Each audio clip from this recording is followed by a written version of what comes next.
नमश्चंडिकाय ओम नमश्चंडिकाय ओम नमश्चंडिकाय। चतुर्थो अध्याय इंद्रादि देवताओं द्वारा देवी के स्तुति। ध्यान। ओम कालाभ्राम कटाक्षैर्कुल भयदाम मौलिबद्धेन्दुरेखाम शंखं चक्रं कृपाणं त्रिशिखमपि करैरुद्वन्नन्ति त्रिनेत्रम् सिंहस्कन्धादिरूढा त्रिभुवनमखिलं तेजसा पूरयन्तीं ध्यायेत् दुर्गां जयाख्यां त्रिदश परिवृतां सेवितां सिद्धिकाम्ये। ओम नमश्चंडिकाय ओम नमश्चंडिकाय ओम नमश्चंडिकाय। सिद्धि की इच्छा रखने वाले पुरुष जिनकी सेवा करते हैं तथा देवता जिन्हें सब ओर से घेरे रहते हैं, उन जया नाम वाली दुर्गा देवी का ध्यान करें। उनके श्री अंगों की आभा काले मेघ के समान श्याम है। वे अपने कटाक्षों से शत्रु समूह को भय प्रदान करती हैं। उनके मस्तक पर आबद्ध चंद्रमा की रेखा शोभा पाती है। वे अपने हाथों में शंख चक्र कृपाण और त्रिशूल धारण करती हैं। उनके 3 नेत्र हैं। वे सिंह के कंधे पर चढ़ी हुई हैं और अपने तेज से तीनों लोगों को परिपूर्ण कर रही हैं। श्री दुर्गा सप्तशती।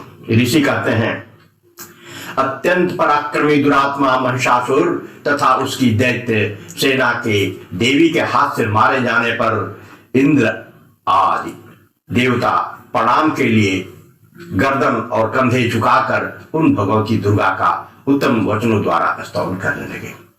उस समय उनके सुंदर अंगों में अत्यंत हर्ष के कारण रोमांच हो आया था। देवता बोले, संपूर्ण देवताओं की शक्ति का समुदाय ही जिनका स्वरूप है तथा जिन देवी ने अपनी शक्ति से संपूर्ण जगत को व्याप्त कर रखा है, समस्त देवताओं और महर्षियों की पूजनीय उन जगदम्बा को हम भक्ति पूर्वक नमस्कार करते हैं। वे हम लोगों का कल्याण करें। जिनके अनुपम प्रभाव और बल का वर्णन करने में भगवान शेषनाग, ब्रह्मा जी तथा महादेव जी भी समर्थ नहीं है, वे भगवती चंडिका संपूर्ण जगत का पालन एवं अशुभ भय का नाश करने का विचार करें। जो पुण्यात्माओं के घरों में स्वयं ही लक्ष्मी रूप से, पापियों के यहाँ दरिद्रता रूप से, शुद्ध अंतःकरण वाले पुरुषों के हृदय में बुद्धि रूप से, सत्पुरुषों में श्रद्धा रूप से तथा कुलीन मनुष्यों में लज्जा रूप से निवास करती हैं, उन आप भगवती दुर्गा को हम नमस्कार करते हैं। देवी, आप संपूर्ण विश्व का पालन कीजिए। देवी, आपके इस अचिंत्य रूप का, असुरों का नाश करने वाले भारी पराक्रम का तथा समस्त देवताओं और दैत्यों के समक्ष युद्ध में प्रकट किए हुए आपके अद्भुत चरित्रों का हम किस प्रकार वर्णन करें। आप संपूर्ण जगत की उत्पत्ति में कारण हैं।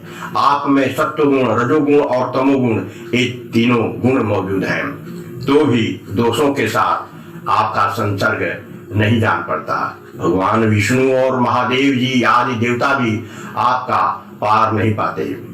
आप ही सबका आश्रय हैं। यह समस्त जगत आपका अंशभूत है, क्योंकि आप सबकी आदिभूत अव्याकृता परा प्रकृति हैं। देवी, संपूर्ण यज्ञों में जिसके उच्चारण से सब देवता तृप्ति लाभ करते हैं, वह स्वाहा आप ही हैं। इसके अतिरिक्त आप पितरों की भी तृप्ति का कारण हैं। अतएव सब लोग आपको स्वधारी कहते हैं।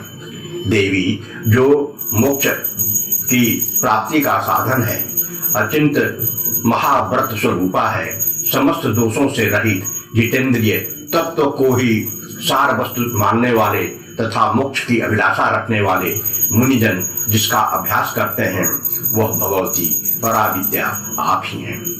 आप शब्द स्वरूपा हैं। अत्यंत निर्मल ऋग्वेद, यजुर्वेद तथा उद्गीत के मनोहर पदों के पाठ से युक्त सामवेद का भी आधार आप ही हैं।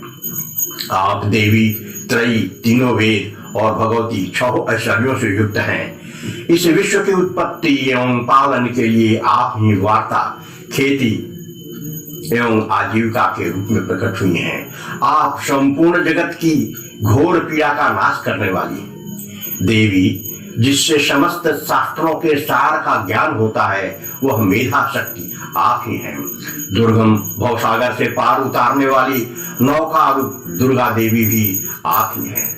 आपकी कहीं भी आसक्ति नहीं है।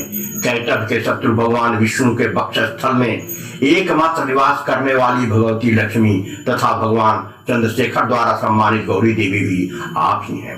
आपका मुख मंद मुस्कान से सुशोभित, निर्मल तथा पूर्ण चंद्रमा के बिंब का अनुकरण करने वाला और उत्तम सुवर्ण की मनोहर कांति से कमनीय, तो भी उसे देखकर महिषासुर को क्रोध हुआ और सहता उसने उस पर प्रहार कर दिया। यह बड़ी आश्चर्य की बात है।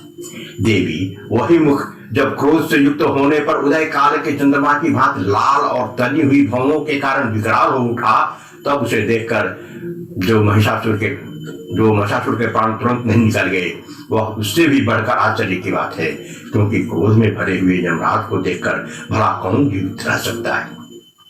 देवी, आप प्रसन्न हो।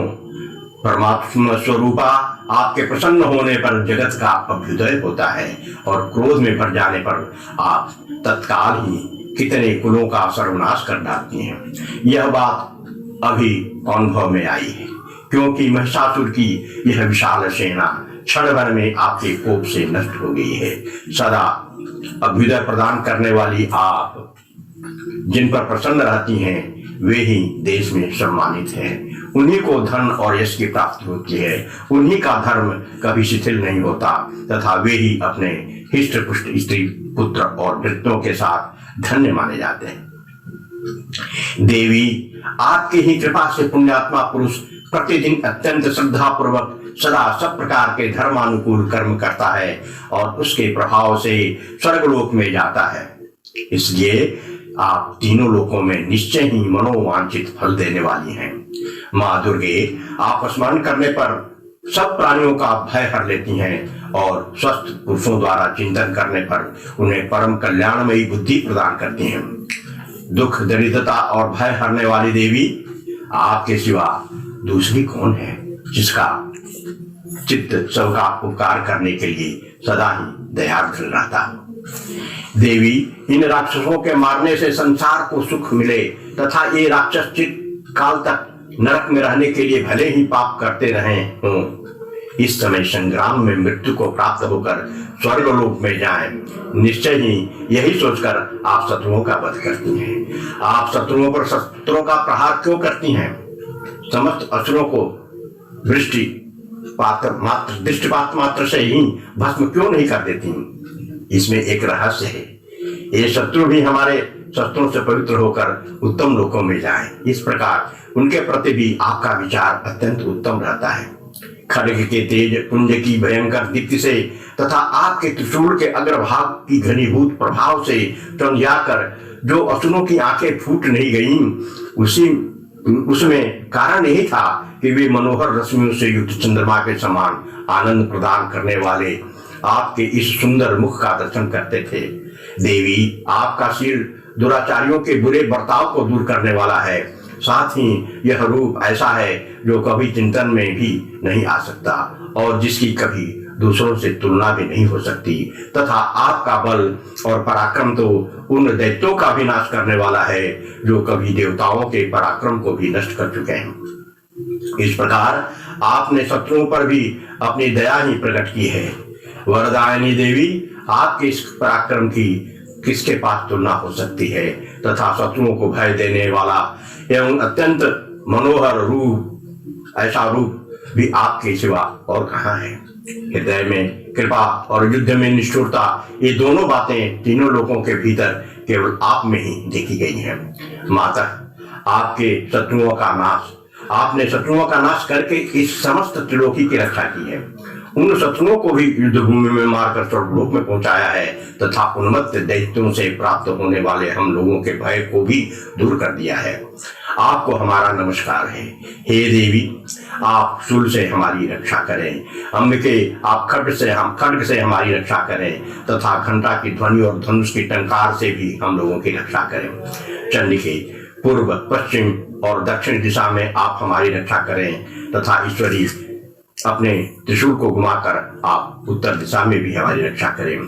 तीनों लोकों में आपके जो परम सुंदर एवं अत्यंत भयंकर रूप विचरते रहते हैं, उनके द्वारा भी आप हमारी तथा इस भूलोक की रक्षा करें। अंबिके, आपके कर पल्लवों में शोभा पाने वाले खड्ग, शूल तथा गदा आदि जो अस्त्र हों, उन सब के द्वारा आप सब ओर से हम लोगों की रक्षा करें।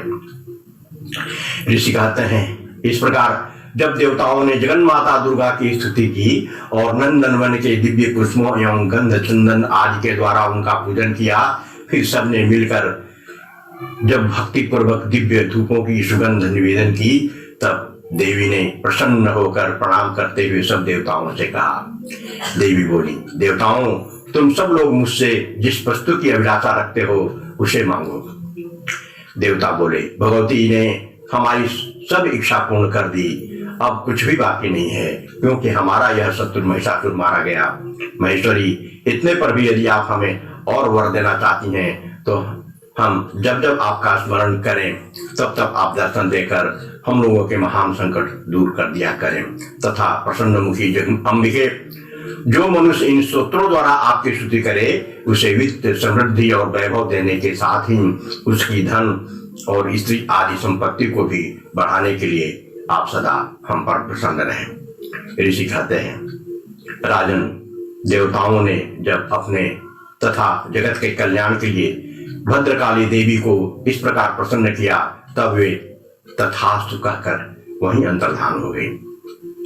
भूपाल, इस प्रकार पूर्व काल में तीनों लोगों का हित चाहने वाली देवी जिस प्रकार देवताओं के शरीरों से प्रकट हुई थी, वह सब कथा मैंने कहा सुनाई।